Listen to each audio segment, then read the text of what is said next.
Luke 11:5-13. Ang mabuting balita ng Panginoon ayon kay San Lucas.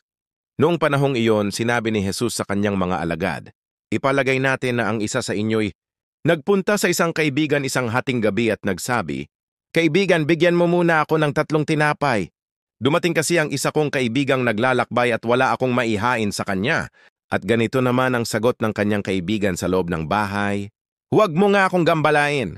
Nakatrangka na ang pinto at nakahiga na kami ng aking mga anak.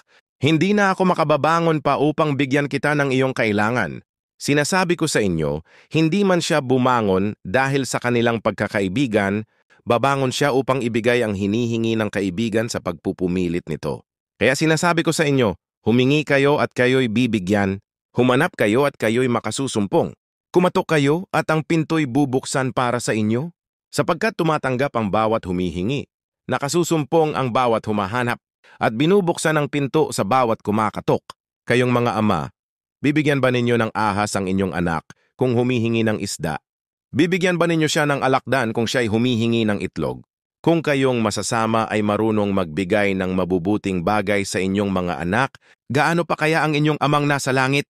Ibibigay niya ang Espiritu Santo sa mga humihingi sa Kanya, ang mabuting balita ng Panginoon.